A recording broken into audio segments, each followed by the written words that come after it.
में बड़ी चहल पहल चल रही है, सरकारें बदल रही हैं, तख्ता पलट होगा एक तरह से। अब केजरीवाल साहब का दिल्ली में कुछ नहीं है, लेकिन केजरीवाल साहब के कुछ समर्थक हैं, कुछ साथी हैं, जैसे अशोक नैन जी हमारे साथ आम नागरिक को रिप्रेजेंट करेंगे, संदीप दराल जी हैं। आप बार बार बीजेपी को कहते हो गुंडा पार्टी, लेकिन गुंडा पार्टी आपकी पार्टी भी है। योगेंद्र यादव जी ने कई सभाओं में आरोप लगाए कि केजरीवाल ने मेरे को पिटवाया और फिर पार्टी से निकाला। तो योगेंद्र यादव जी जो कह रहे हैं, मैं बड़े भाई हमारे, लेकिन वो गलत कह रहे हैं। स्वाति मालीवाल जो कह रही है, अगर उनको लग रहा है ऐसा है, वो बिल्कुल ही मतलब गलत कह रही है। अगर उनको ऐसा लगता है इस्तीफा दे देना, अपना इस्तीफा दे दे, तब पता लग जाएगा। एक तो पिट गए, ऊपर से आप इस्तीफा, वो सब झूठ बोल रही है, ऐसा कुछ नहीं था। महिला है, एक महिला हमारे देश में क्या संविधान में और कानून में भी ऐसा कि महिला कुछ भी कह दे उसका ठीक बात मानी जाती है कि महिला ठीक ही कर रही है। ऐसा कुछ नहीं है। अरविंद केजरीवाल जी ऐसे नहीं, हमारी पार्टी में कोई ऐसा नहीं है। मैं स्वाति मालीवाल को अच्छी तरीके से जानता हूँ। उनके अंदर से हमें कुछ बीजेपी की बू आती है कि आजकल वो बीजेपी के इशारे पे काम करती है। एक महिला के फेवर में आज तक केजरीवाल जी ने कोई तथ्य, कोई बयान पब्लिक के सामने नहीं दिया है। जिन्होंने वैभव कुमार जी ने ये वाक्य किया, आप उनको लेके हेलीकॉप्टर में कभी जम्मू कश्मीर घुमाने लेके जाते हैं, अपने साथ रखते हैं। आप एक तरफ तो जो औरत उन पर मार पिटाई के, गुंडागर्दी के आरोप लगा रही है, उसको आप बिल्कुल बाइकाट कर रहे हैं, और जिन पर आरोप लगाए जा रहे हैं उनको आप अपने साथ लेकर घूम रहे हैं, पंजाब सरकार में हम पदों पर बिठा रहे हैं। तो ये जाति है, महिलाओं का अपमान है। आप एक 2500 रुपए के पीछे पड़े हो।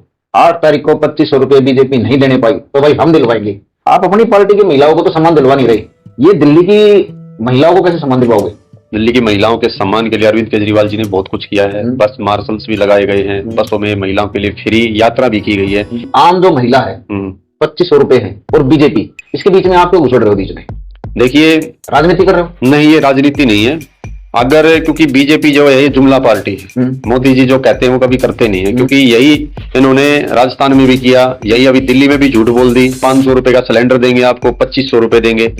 अरविंद केजरीवाल जी जो कहते हैं ना वो करते हैं, वो डेफिनेटली करते हैं। लेकिन बीजेपी की इतनी सारी कंडीशनें हैं, इतनी सारी कंडीशनें, मेरे ख्याल से दिल्ली की महिलाओं को 2500 रुपए नहीं दे। आपकी भी है, बता देता हूँ मैं। बताइए। आप कहते हो पहले कभी धर्म की राजनीति हम कभी करते ही नहीं, लेकिन धर्म की राजनीति इनडायरेक्ट आप कैसे करते हो? वक्फ बोर्ड को सामने से आके केजरीवाल और आपकी पार्टी समर्थन कर रही है, लेकिन जब हिंदुओं को और सिखों की बारी आई, पंडितों को और सिखों के गुरुद्वारे का खर्चा देने की, तो वहां पे आपने इतनी कंडीशन जोड़ दी कि भाई इसको मिलेगा, इसको नहीं मिलेगा, इसको मिलेगा, इसको नहीं मिलेगा, ये सर्टिफिकेट लेके आओ, यहाँ से पढ़ाई होनी चाहिए। पंडितों की भी पढ़ाई बता दिया आपने कि पंडितों की पढ़ाई होगी, उनके पास डिग्री होगी, तभी उनको वो खर्चा मिलेगा। तो कंडीशन तो आप भी करते हो। दिल्ली में अरविंद केजरीवाल जी ने कहा कि जितने भी हमारे मंदिर हैं, गुरुद्वारे हैं, तो मंदिर में पंडित जी को सैलरी मिलेगी। आप धर्म की राजनीति करते हो या नहीं? धर्म की राजनीति नहीं, हम काम की राजनीति करते हैं। काम की राजनीति करते हैं। बल्कि एक धर्म को आप बगैर किसी कंडीशन के दे रहे हो, दूसरे धर्मों को आप कंडीशन लगा रहे हो। ये ऐसा कुछ नहीं है, देश हम सब का है। एज ए पब्लिक धर्म की राजनीति आम आदमी पार्टी करती है नहीं? बिल्कुल करती है, खुलेआम करती है। अरविंद केजरीवाल जी ने पहले वक्फ बोर्ड का खुलकर समर्थन किया। दिल्ली के आज आधे पार्कों पर, अस्पतालों पर, पुलिस थानों पर वक्फ बोर्ड का कब्जा है। मुंबई में जो अंबानी का घर है उसको भी वक्फ बोर्ड की जमीन पर बना हुआ बताया। ये दर्शाता है कि ये बिल्कुल खुलकर समर्थन करते हैं। मुसलमानों की वो मस्जिद है, उनके मौलवियों को पहले सैलरी देते थे, अब जैसे इलेक्शन आया तो उन्होंने मौलवियों को छोड़कर पुजारियों को पकड़ लिया। तो ये एक तरीके से धर्म की राजनीति, हमारे देश का दुर्भाग्य है कि आज सिर्फ आम आदमी पार्टी नहीं, सभी पार्टियां धर्म की राजनीति कर रही है। मुझे ये बताओ कि यूपी में और हरियाणा में और राजस्थान में किसकी सरकार? बीजेपी की सरकार होगी ना यहाँ तो यहाँ जितनी भी मस्जिद बनी हुई है, क्या उनको इमामों को सैलरी मिलती कि नहीं मिलती? ये आपकी पार्टी का बड़ा मास्टर स्ट्रोक है, एक रामबाण रखते हो। नहीं, सुनना, मैं अभी जब मैं बोलूं तो कहीं और पहुंचा देते। नहीं, मेरी बात सुनिए। आपने कहा कि अरविंद केजरीवाल जी सैलरी दे रहे इमामों को। वक्फ बोर्ड एक ऐसी संस्था है जो कि मोमडन मुसलमानों की अपनी एक संस्था, जिसको विदेशों से भी चंदा आता है। ये सारे लोग मिलकर इकट्ठे चंदा दे के इनकी एक अपनी संस्था है, और अपनी संस्था से ये लोग अपनी मस्जिद के इमाम को सैलरी देते हैं। एक सेकंड में बोलूंगा कि हम हिंदू हैं, हम भी चाहते हैं हमारे भी पास मंदिर है, हम भी चाहते हैं हमारे पंडित जी को सैलरी मिले, हम भी चाहते हैं केयर टेकर को भी सैलरी मिले। तो हम लोग एक होके इकट्ठे एक ही संस्था क्यों नहीं बना के दान दक्षिणा उसमें करके हम भी उनको सैलरी दे सकते हैं? जैसे वो कर रहे हैं वैसे हम भी कर सकते हैं, लेकिन हमने अपना नहीं किया, दूसरे के पीछे लग गए। दूसरी बात, अरविंद केजरीवाल कभी किसी को अपने घर से सैलरी नहीं देते, वो वक्फ बोर्ड की सैलरी है। सैलरी बढ़ाने का प्रस्ताव जरूर किया था। मस्जिद है यूपी में, क्या वहां सैलरी मिलती है कि नहीं मिलती? एक बात बताइए। नहीं, आप ये बताइए, मिलती है कि नहीं मिलती है? केजरीवाल जी आए थे एक स्वच्छ विचारधारा के साथ, जिसमें धर्म के लिए, जात पात के लिए, भ्रष्टाचार के लिए कोई जगह नहीं थी। इन पिछले 11 वर्षों में हमने, हम दिल्ली वासी, बिल्कुल जगह है, पूरे विश्व से केजरीवाल जी का समर्थन किया था, खुले तौर पर समर्थन किया था एक स्वच्छ विचारधारा के प्रति। पर इन पिछले 10 वर्षों में आम आदमी पार्टी अपनी विचारधारा से भटक गई। पिछले 11 साल से लगातार 3 बार इनको बनाया आपने, तब ये कमी नहीं दिखी आपको? बिल्कुल हमारी कमी है। नेता गलत कम है, जनता ज्यादा गलत है। जनता को जागरूक होना चाहिए, उन्हें पता होना चाहिए कि आपका भविष्य इन फ्री की राजनीति में है, फ्री की चीजों में है। 11 साल से आपकी पार्टी ने रोहिंग्या मुद्दे पे कोई भी एक्शन नहीं लिया और पब्लिक चुपचाप देखती रही, आपको वोट भी देती रही। तो अभी 18 या 20 दिन हुए बीजेपी को, आपने 11 साल से जिस चीज पे एक्शन नहीं लिया, लेकिन बीजेपी ने लगातार आते ही उन पे एक्शन ले लिया। इस एक्शन को क्या कहोगे आप, पॉजिटिव हो या नेगेटिव? जो एलजी साहब ने हमें काम नहीं करने दिया ना, ये हमारा दुर्भाग्य है। पुलिस किसके पास है? सेंट्रल गवर्नमेंट एलजी साहब के पास है ना, तो इनको साफ कौन करेगा? 11 साल से कहां सो रहे थे ये लोग? केजरीवाल के तो कभी बयान ही नहीं, आप मेरी बात समझिए। केजरीवाल जी और आप लोग कहीं घर जाके थोड़ी ना हटाएंगे, पुलिस का काम है। आदेश कौन देगा? एलजी साहब कहां सो रहे थे? एलजी साहब सिर्फ अरविंद केजरीवाल से बदला ले रहे थे और दिल्ली के कामों को रोक रहे थे। ये एलजी साहब का काम था। आपकी नीयत थी? हाँ बिल्कुल नीयत थी। क्या दिक्कत थी? रोहिंग्या को बाहर निकालने की नीयत थी आपकी? क्या बिल्कुल? 11 साल में कभी दिखाया नहीं नीयत। मीडिया कब दिखाएगी? मीडिया तो सिर्फ टोटल बीजेपी की है, तो दिखाएगी कहां? वो दिखाएगी जो नहीं दिखता, सिर्फ बीजेपी को दिखाएगी और किसी को नहीं दिखाएगा। आम आदमी पार्टी की बात है, अरविंद केजरीवाल जी की बात है, तो वहां पे उल्टा कर देती है। 11 साल से दिल्ली आपके पास थी? हमारे पास थी पुलिस, हमारे पास कहां थी? जो भी आईएएस आईपीएस और जितने भी कमिश्नर डायरेक्टर डिप्टी डायरेक्टर जितने भी बड़े बड़े दिल्ली में अधिकारी थे, अरविंद केजरीवाल जी किसी को काम के लिए बताते थे, एलजी साहब कहते थे इनके कहने से काम नहीं करना, कभी कोई इनके कहने से काम मत करना। रोहिंग्या मुद्दे पे कभी कोई धरना, कभी कोई आवाज, कभी कोई प्रेस कॉन्फ्रेंस आपने नहीं करी? तो बीजेपी कर लेती है, बीजेपी कर लेती, कांग्रेस कर लेती। बीजेपी कब एक्शन में आई है? बीजेपी अभी कार्रवाई कर रही है रोहिंग्या पे, जांच पड़ताल करके उनको बाहर भी निकाल रही है। तो ये एक्शन पॉजिटिव या नेगेटिव? आदेश एलजी साहब ने किए हैं, काम कौन करा? दिल्ली पुलिस। आईडी पहचान पत्र घर पे जाके कौन देख रहा? दिल्ली पुलिस देख रहे, तो पहले भी कर सकते थे। आम आदमी पार्टी कभी स्टैंड लेती हुई बिल्कुल आज तक नहीं दिखाई दिया। जो बीजेपी कर रही है, किसी भी मोटो से कर रही है, जो घुसपैठियां हैं देश से बाहर निकाले जा रहे हैं, उसका हमें खुलकर समर्थन करना चाहिए। शायद आप बीजेपी के समर्थक हो? नहीं, मैं बिल्कुल बीजेपी का समर्थक नहीं हूँ। हम सिर्फ आम आदमी हैं। बीजेपी पे लगातार आरोप लग रहे हैं, यही लगा रहे हैं तो बीजेपी ने अभी मशीनरी के सिस्टम में, वोटिंग सिस्टम में गड़बड़ करके और तब दिल्ली जीती है। ये बताइए, बीजेपी ने दिल्ली जीती है या पब्लिक ने जितवाई है? 2 बिलियों की लड़ाई में हम दिल्ली वासी पिछड़े हैं। केजरीवाल जी को हमने प्रचंड बहुमत देकर बिठाया।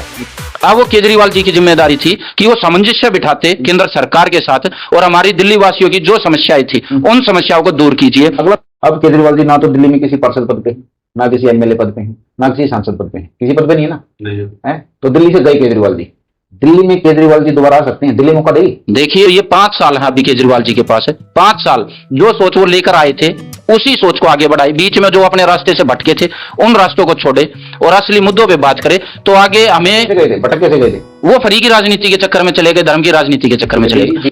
केजरीवाल जी दोबारा दिल्ली में आ सकते हैं? अगर आ सकते हैं तो किस रास्ते से आएंगे? देखिए, आ सकते हैं नहीं, पहले बताइए। बिल्कुल आएंगे। कैसे? अगली बार ही आ जाएंगे। कैसे? रास्ता बताइए। केजरीवाल जी ने पिछले 11 सालों में शिक्षा में इतने अच्छे काम किए, स्वास्थ्य में इतने अच्छे काम किए हैं, बिजली पानी स्वास्थ्य शिक्षा, जनता का जो फैसला वो हम स्वीकार करते हैं। एक तरफ तो आप कह रहे हो जनता का फैसला, एक तरफ आप आरोप लगा रहे हो बीजेपी ने धांधली कर दी पूरे इलेक्शन में। कोई ये कहता हो कि मशीनों में गड़बड़ थी, मेरा अपना पर्सनली निजी मानना कि मशीनों में कोई गड़बड़ नहीं थी। बीजेपी ईमानदारी से जीती है? नहीं, बीजेपी ईमानदारी से नहीं जीती है। बीजेपी ने बहुत सब तगड़े तरीके लेवल पे बदमाशी की है, बहुत तगड़ी, जो कि चुनाव आयोग को भी पता है और सबको पता है, लेकिन बोलने वाला कोई था नहीं क्योंकि पुलिस इनकी है और चुनाव आयोग इनका है। अच्छा। बोलने वाला कोई है नहीं, बोलेगा तो पुलिस पकड़ ले जाएगी। तो दिल्ली की जो पब्लिक है अभी आपके साथ है? हाँ बिल्कुल साथ है। तो आपने देखा परसेंटेज में 42 पॉइंट समथिंग 6 ऐसा कुछ है और 45 पॉइंट समथिंग 9 ऐसा कुछ होगा। पहले तो होली आपको मुबारक दी और शुभकामनाएं दी। आपको भी ढेर सारी बधाई हो। होली पे बयान आया है कि भाई मुसलमानों को अगर दिक्कत है तो घर के अंदर रहे।